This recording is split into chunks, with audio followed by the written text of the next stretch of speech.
Good morning. So this is it's going to be a weird video this morning. I will also note that this morning was the first time that anyone from the West Australian Labor Party, digital whatever management team, has ever viewed one of my stories to my knowledge. I can actually accurately request that information to Meta, which is wonderful. Meta being the little snippet word which kind of insinuates to this metadata library of crucial timings and metadata, all the small little details. I'll just put that there so that all of you are aware, despite over 3 years of constant criticism, constant questioning, constant accusations, constant mistreatment, constant torture, constant theft, constant everything. This morning was the first time I've ever seen that little West Australian Labor Party logo in my back-end stories. I can't see if they view my posts. That should be a feature.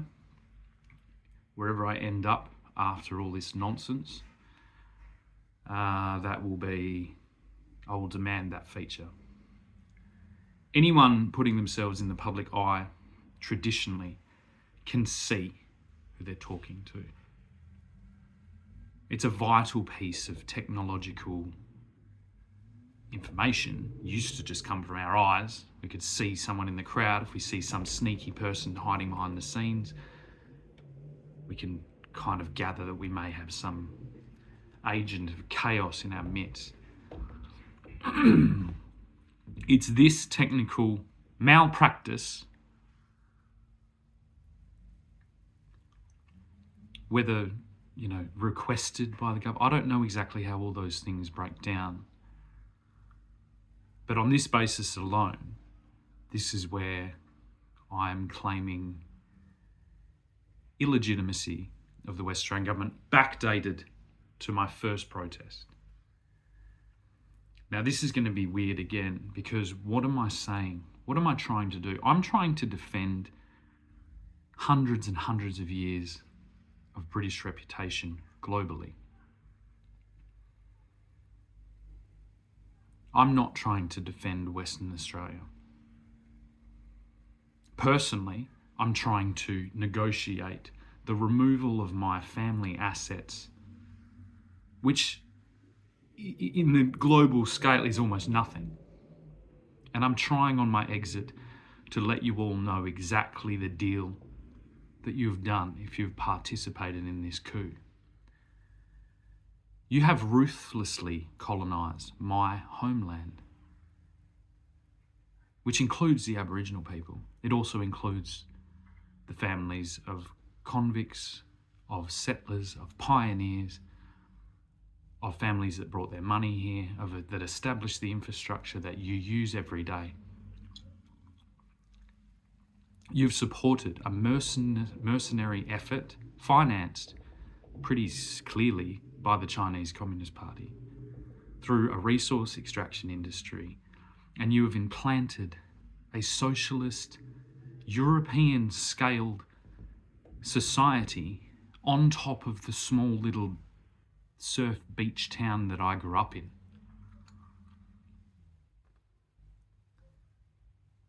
You are the colonisers. You have colonised. You've colonised linked with our enemy. You've brought communism to here, and you will be the ones that shoulder that horrific descent into disgusting socialist, communist hell.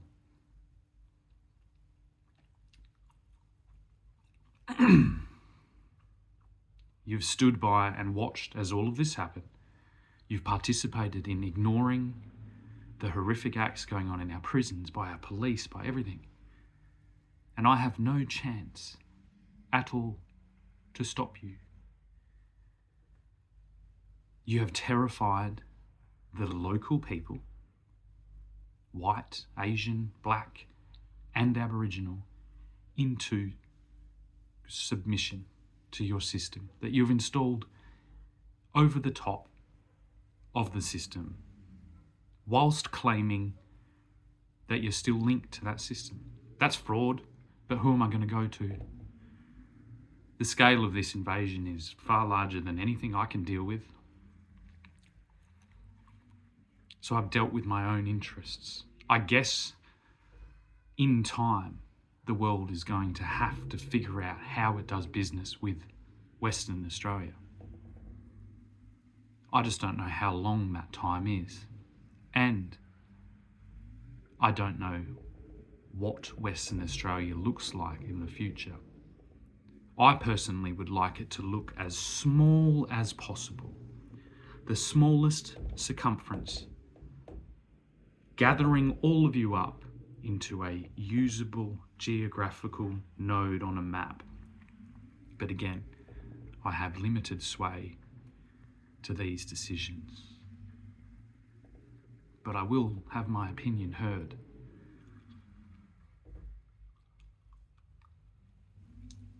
I've made myself pretty clear. I've gone back to my father's homeland, hopefully secured that to make its own arrangements, because it is a far different situation. The east coast of Australia, I don't know. But as far as South Australia goes, and the Albany Great Bight region, up to some point,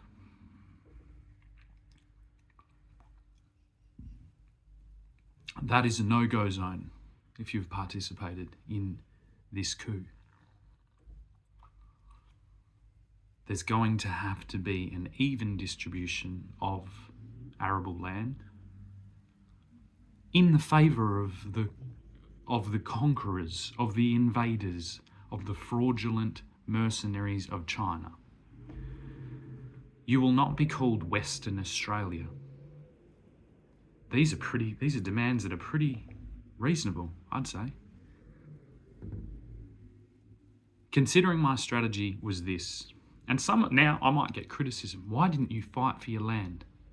I didn't fight for my land because I didn't see anyone around me fighting for their land. I saw them fighting over the value of their property. In a digital casino that was installed well before I had a chance to do anything. I'm not playing that game. There was no way in a million years that I was going to bet the life savings of my father in a newly emergent digital casino installed by our enemies. But you all did. And so that's your hand to play. My guess is you'll kind of exist in a segment. Your local currencies will all kind of become this digital casino type infrastructure. And you'll all probably be quite happy with it. And you probably won't notice the slow decline that you're ushering your children into. But that's not for me to tell. My children will have voluntary decision-making availability once they are allowed to be woken up from the fact that their father isn't a criminal, that their father, like the Aboriginals they've been told about in their communist classrooms, has been colonised. Now, the craziest thing is my family arrived here 180 years ago to assist with colonising. So I suppose some of you might go, well, serves you right. But in my opinion, that's a really strange opinion to hold, considering you've just colonised a place and yourselves for casino chips and $8 pints and crystal meth and online porn.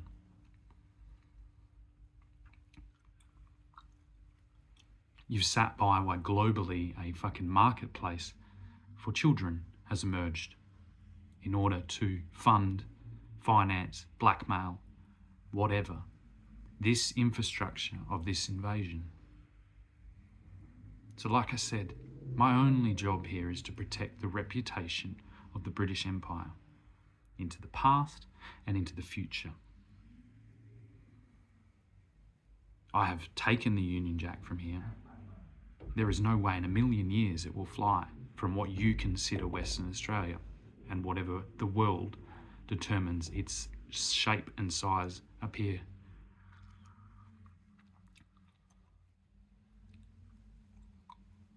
Somewhere in the southern regions, from Albany, considering our warships in Albany right now, and I built the entertainment centre. I also happened to build a couple of entertainment centres in Northbridge and then in the city. But they're not mine any longer. They belong to China, and so do you.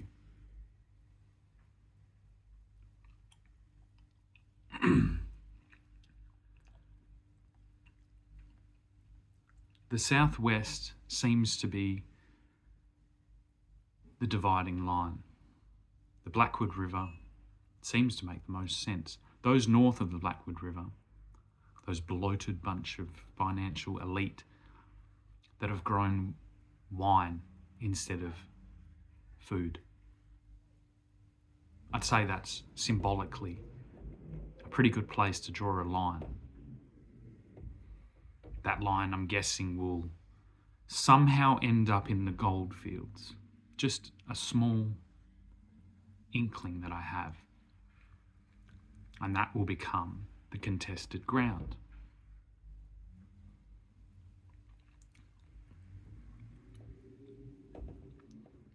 The chunk of land that we defend from the Blackwood to the goldfields will be a meandering line of who knows what. But you should start thinking which side of that line you want to be on. My hope of securing some type of border in the air to stop you all flying and putting on your high vis and committing more piracy, I think is, at this stage, slightly too ambitious. So you'll be able to run your little extraction scam, but the demand for those minerals, now that invasion is completed, is going to drop. And so there's only one thing your Chinese overlords will be concerned with, and that's the same thing that I'm concerned with, actually. Just from a different history and a different framework, and at the moment, a different organisational system. It's no different than the now border between Russia and China.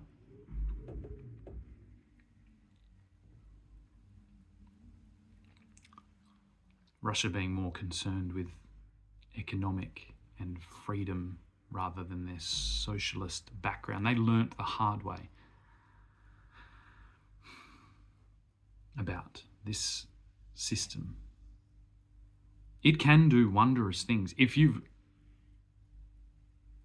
woken up and you're celebrating this moment, and you think you're at the pinnacle of a wondrous communist peaceful invasion, I would stop you there and let you firmly know that this has not been peaceful. In fact, in my opinion, it has been the most disgusting display of unhumanness. No declaration, complete infiltration, complete fictitious, fraudulent environment from top to bottom. You've used our women against us. You've used our children against us. You've used our everything. Everything you could use against us, you've used against us. To greedily acquire more and more and more and more territory, which inevitably you will not be able to manage. The wonderful thing about China is China used to keep to itself. And my guess is that this is actually a future bargaining chip, that you are taken as hostages more than slaves.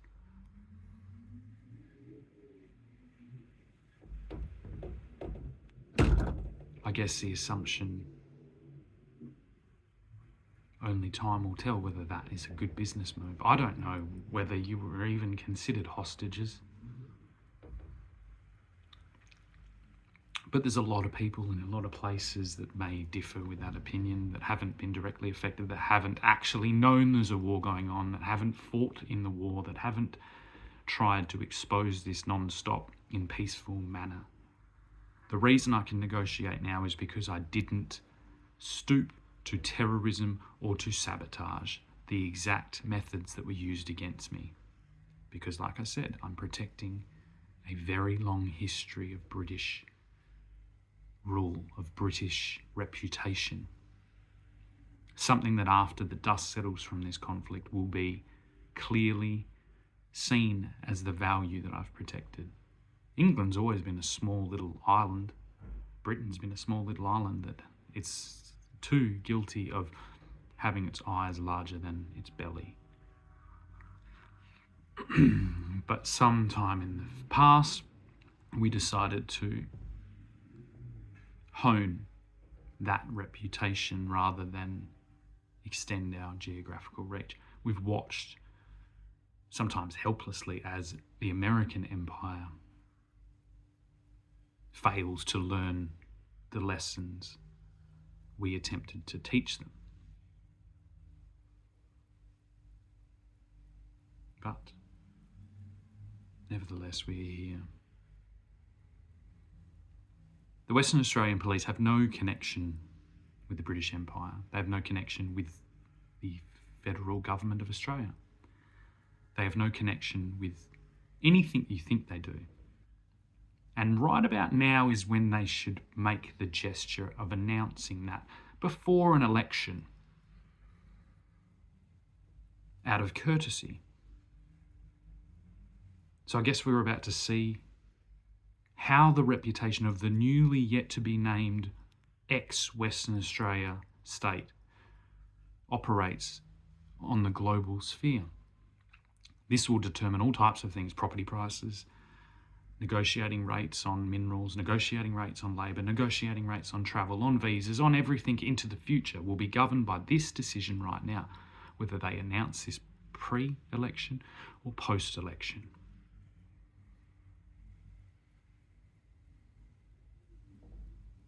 And not announce it just locally, announce it globally. To let the home teams understand exactly what has been done.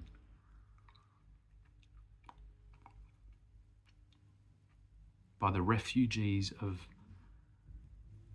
this same system self-emerging in the European regions. Your refugees have come here and acted as pirates for China and recolonised on their own merit the largest mutiny ever recorded. Let's just put the United States on the shelf there because it's hazy to whether that was a larger mutiny or whether that was a smaller mutiny we're about to see.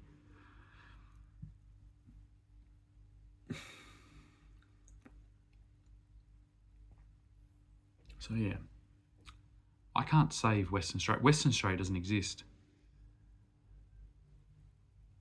It's a navigational term, it's a geographical term, it's the west of Australia. No longer it's not the west of Australia, because Australia is an identity, is a name that was forged from the British Empire. We created the concept of Australia. So your hijacking on a technicality is done. So you can't be called Wa Labor unless that becomes the new name, Wa Labor. Laboria, I guess. But I'll let you self-determine your own trajectory by naming your own little place and drawing a line that you can actually manage. Do you draw a little circle that ends in Ellenbrook and Baldivis? with a little tube in the air, little access way up to your minerals? I don't know. It's up for you to decide. I don't know what the people of the Northwest really think about all of this. I don't know what the people of other regions around the world think of this. I don't know what the home team thinks of this. I guess I'm trying to prevent the reality of we wake up and realise that we've been at civil war for however long, and the kind of vengeant retaliation that could autonomously manifest in that reality. I don't want that. The king doesn't want that, I'm assuming, and China doesn't want that. You've all played your hand. The dice has stopped. And reputation is the thing that I carry with me, and that you, a lot of you, don't. And some of you have made that decision to be fine. Some of you have watched your children cover themselves in tattoos and become addicted to crystal meth and addicted to online porn and addicted to credit cards and online gambling, and you've just sat there in your little bungalow saying, "Oh, I don't know what's wrong with little Jimmy. I wish he'd just pull his head in." Whatever the fuck it is, I don't care. But there's lots of horrific fucking retaliatory things that can happen in this fucking wake of something like this. And there is a part of me that wants nothing more than to initiate that. But cooler heads will prevail. That's why I'm here.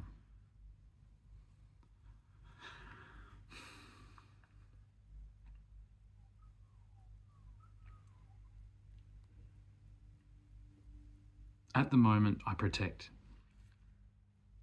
England, Great Britain. In turn, kind of Ireland as well. The place, not the people. Tasmania, and my hopes are to protect Albany, a wonderful southern port that has been neglected and mismanaged by this monstrous communist state previously known as Western Australia. I've said clearly and plainly my ambitions for the future. And there will be constant pressure to push you northward.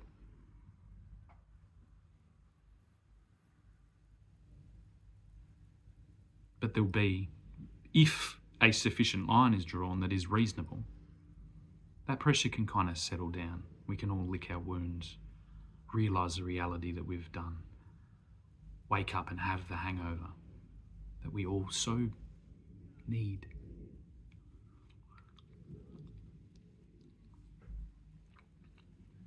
My strategy, like the Chinese, but from, again, a different perspective, is a long one, and it's of building. So there will be opportunities, but you will be policed if you wish to enter. Your actions over the last 5 years will be gone through with a fine-tooth comb before you enter anything resembling the Australia that I was born into, before you remove what I consider as your implanted concentration camp. You will be vetted, because we don't need people in high-vis. We don't need stormtroopers of the Matrix with badges displaying crowns that don't exist. We need all the same things we needed before.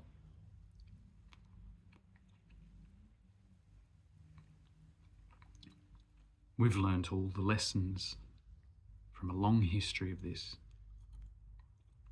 and we're not in a hurry. And there's nothing really, bar the goldfields, worth attacking or worth conquering, because we're going to regenerate areas that have been neglected.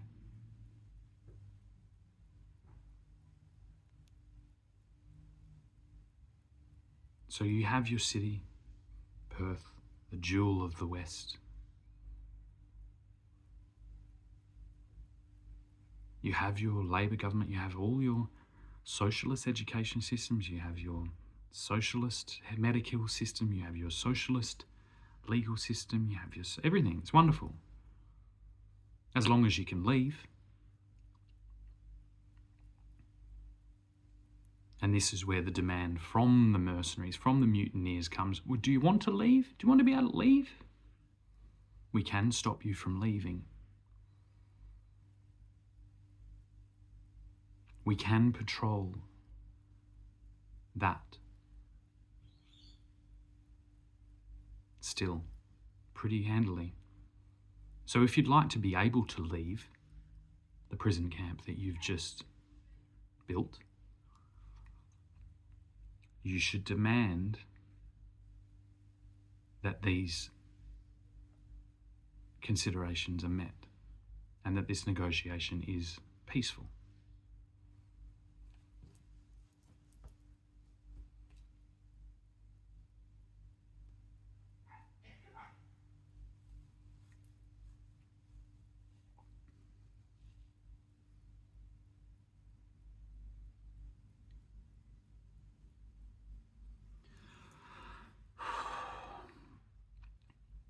You should also, as there are people that will leave.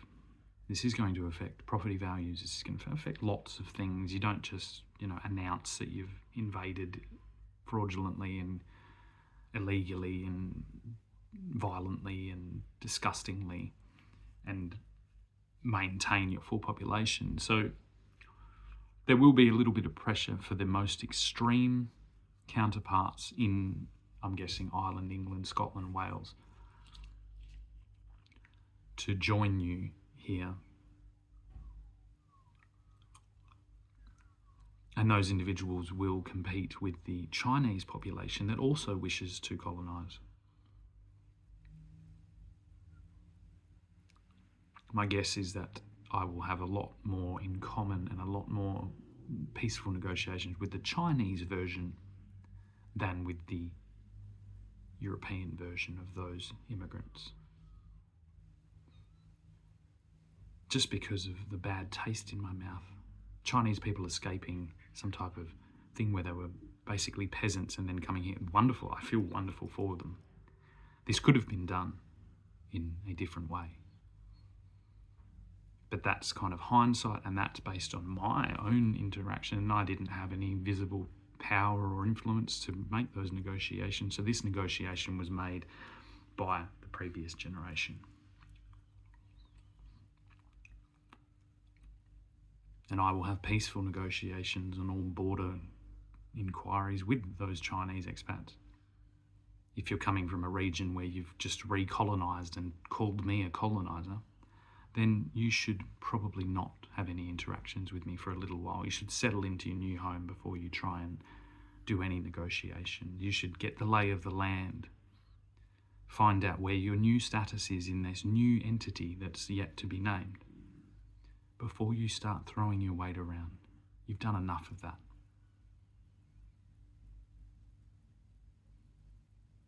My hope is that this disgusting final scene puts an end to what has been the most disgusting display of covert warfare that has ever existed. The scale of it is astronomical. The negative influence into the future is uncalculable.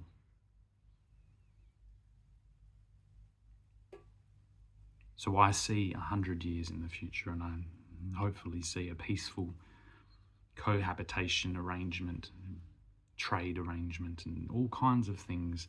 And like I said, I hope that the Chinese mainland re-establishes its empirical rule, and I hope that into the future this open, transparent version of governance and global thing can be the benchmark.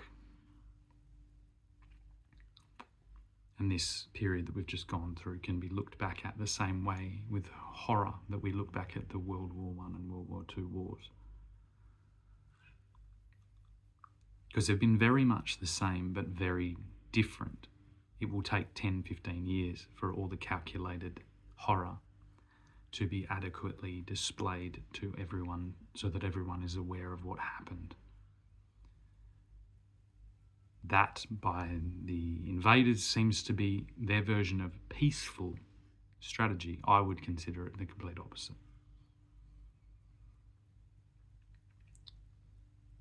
And all our negotiations will be at that table with those conditions present. You have just disgustingly done this thing. We don't really want to do much business with you. We will really never trust a lot of the things you do.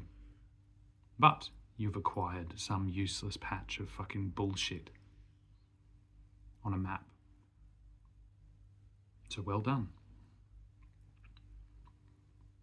And even that you have provided a place to expand your, or to relieve your population, the well-behaved bit, somewhere that you consider more pleasant than home. That's your business. As long as there is transparent negotiation and a consistent approach of non-disruptive tactics, we can get along.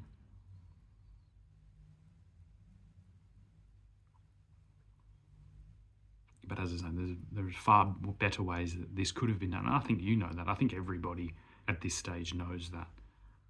But we've inherited a mess that was left for us by war-ravaged individuals from horrific war. So their downgrade into this is understandable. But from my perspective, unforgivable. On all sides. And that's, I'm sure, through my generation, speaking to all regions, can be agreed on. We've had zero power, we've had zero influence, we've had it all controlled by a state-of-the-art system that has prevented evolution and failed to do that. But it took some time. There is some damage, there's collateral damage from my non-stop attempt to evolve our systems whilst respecting the individual conceptual realities of my foes, of my allies, of everything.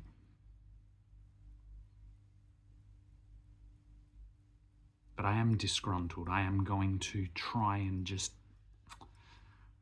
stick the knife in a little bit as I leave. Economically.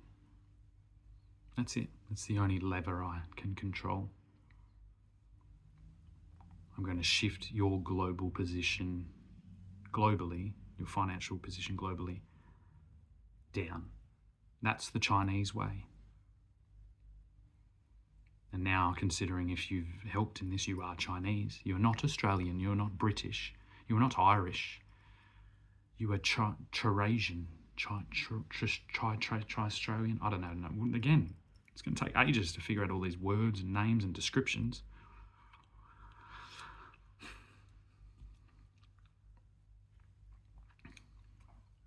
I hope the speedboat on the thing, or the blowjob from the whatever, or the bag of meth, or the fucking tattoos, or whatever. I hope it's all been worth it.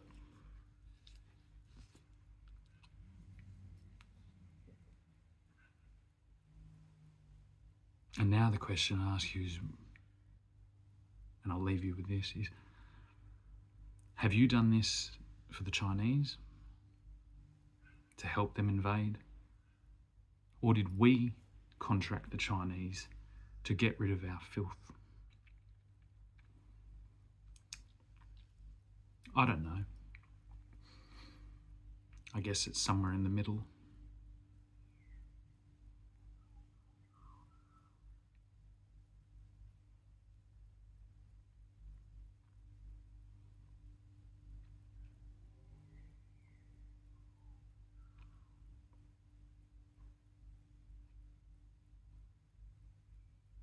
I should end on a happy note, shouldn't I? I guess I'll end in the same way that all colonisers, or colonised, have been weathering the same burden that I now carry, and that's welcome to country.